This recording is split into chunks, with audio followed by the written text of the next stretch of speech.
Hi friends, எல்லோரும் எப்படி இருக்கீங்க? கீர்த்திமாலா சேனல்லேருந்து பேசுகிறேன். வாங்க இன்றைக்கி முட்டை பிரியாணி எப்படி செய்கிறதுன்னு பார்க்கலாம். ஏற்கனவே நம்ம முட்டையை வேக வச்சு ரெடியாக எடுத்து வச்சுருக்கோம். அதுக்கு தேவையான மசாலா நம்ம பண்ண போகிறோம். இப்போ மஞ்சள் தூள், மிளகாய் தூள், தனியாத்தூள், உப்பு போட்டு எண்ணெய் ஊற்றி லைட்டாக வதக்கிட்டு முட்டையை போட்டு அதில் ஃப்ரை பண்ணி தனியாக எடுத்து வச்சுக்கோங்க. அது நல்லா ஃப்ரை ஆனோடனே தனியாக எடுத்து வச்சுக்கிட்டு இப்போ குக்கர் வச்சு எண்ணெய் ஊற்றி பட்டை, லவங்கம், ஏலக்காய், பிரியாணி மசாலா சேர்த்துக்குங்க. நல்லா வதக்குங்க. அது நல்லா பொரிஞ்ச உடனே நம்ம வெங்காயம் சேர்த்து பச்சை மிளகா, புதினா எல்லாத்தையும் போட்டு நல்லா வதக்குங்க. தேவைக்கேற்ப உப்பு சேர்த்துக்குங்க வெங்காயத்துக்கு. அப்போ வெங்காயம் உப்பு போட்டால் சீக்கிரமாக வதங்கிடும்.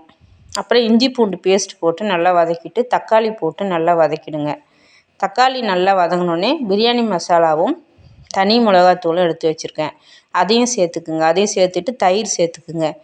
தயிர் சேர்த்துக்கிட்டு நல்லா வதக்கிடுங்க. தயிர் நான் அதை எடுக்கும்போது கொஞ்சம் மிஸ் பண்ணிட்டேன், எடுக்கலை, அதால் தான் அதை காட்ட முடியல.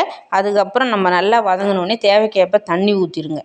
1 கப்புக்கு 1 1/4 தண்ணி ஊற்றுங்க. உப்பு சேர்த்துக்குங்க. காரம் உப்பு எல்லாம் கரெக்டாக இருக்கான்னு பார்த்துருங்க.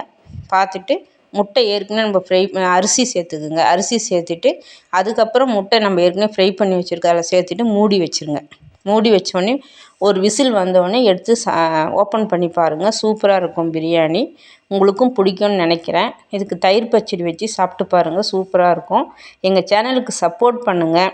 எப்படி இருக்குன்னு சொல்லுங்கள். நன்றி.